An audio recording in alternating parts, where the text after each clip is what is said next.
કે જેનો નામ લઈએ તો પણ આપણા પાપ દૂર થાય એવા પરમ શ્રદ્ધેય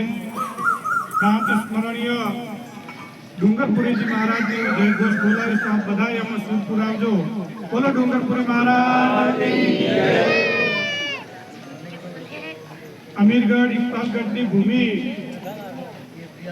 એટલે સંતો મંતો ની ભૂમિ, જ્યાં ડુંગરા સૌ પ્રમેશ્વરા થઈ ગયા હોય,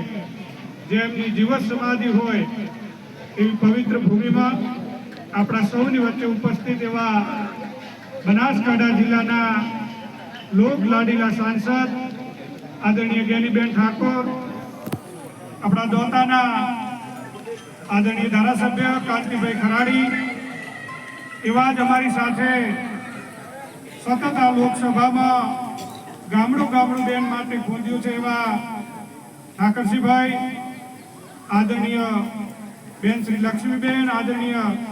પીનાબેન, જયંતિભાઈ, આ જગ્યાના પૂજ્ય મંત શ્રી ભૂતપુરીજી બાપુ તથા નાગપુરીજી મહારાજ, જયંતિભાઈ, આદરણીય ઈશ્વરસિંહજી, પ્રવીણસિંહ, ખેંગારસિંહ, તાલુકા કોંગ્રેસના પ્રમુખ ભાઈ શ્રી વિનોદભાઈ, શંકરભાઈ, રફીકભાઈ અને સૌના નામ લઈ શકું એવા બધા જ સમાજના વડીલ આગેવાનો, યુવાન દોસ્તો, અરવિંદભાઈ વકીલ, સૌ મીડિયાના મિત્રો, આપ સૌનો પ્રથમ તો જિલ્લા કોંગ્રેસના પ્રમુખ તરીકે હૃદયપૂર્વક આભાર માનું છું કે અમરગઢ તાલુકાએ વર્ષો પછી પહેલી વખત જે જંગી લીડ આપી છે એના અમે આપ સૌના સમગ્ર મત વિસ્તારના ઋણી છીએ. આપ સૌ કાર્યકર્તાઓએ જે મહેનત કરી, ઠાકરસિંહભાઈએ પણ વાત કરી, એક જાગીરદાર સમાજના દીકરાને જ્યારે જિલ્લા કોંગ્રેસનું પ્રતિનિધિત્વ મળ્યું હોય ત્યારે બેને પણ કીધું હતું કે જાગીરદાર સમાજની પણ વિશેષ જવાબદારી બને છે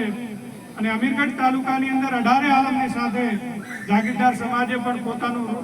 જે ઋણ અમારા ઉપર જે મત આપીને ઋણ રાખ્યું છે એને ઋણ ઉતારવાનો પણ સમય આવે ત્યારે બેન પાછા નહીં રહે. સાથે સાથે જે રીતે અમીરગઢ વિસ્તારની કોઈ નાના મોટી સમસ્યાઓ હશે એને હંમેશા બેન આ વિસ્તારની અંદર જે કોઈ નાના મોટા પ્રશ્નો હશે એનું પણ નિરાકરણ લાવશે. ફરીથી અમીરગઢ તાલુકાની અંદર માન્ય ધારાસભ્યશ્રી પણ સતત પ્રશ્નોની વાચા લઈને આપણા વિસ્તારના નાના મોટા પ્રશ્નોનું નિરાકરણ લાવે છે. વિશેષમાં જ્યારે હવે સાંસદ તરીકે બેન આ જવાબદારી આપ સૌએ અમને સોંપી છે ત્યારે જે કોઈ નાના મોટા પ્રશ્નો હશે એનું પણ બેન હંમેશા પાલનપુર મુકામે પણ આવશે, અવારનવાર અમીરગઢ તાલુકામાં પણ આપણા સૌની મુલાકાત લેશે. આપ પર સંપર્કમાં રહેજો. તાલુકા કોંગ્રેસ સમિતિનો પણ ફરીથી જિલ્લા કોંગ્રેસ સમિતિ વતી ખૂબ ખૂબ આભાર માનું છું. સાથે સાથે જે બેનને મળ્યા હોય ન મળ્યા, પ્રત્યક્ષ પરોક્ષ રીતે જેમણે બેનને મદદ કરી છે એવા હજારો કાર્યકર્તાઓનો પણ હું હૃદયપૂર્વકનો આભાર માનું છું.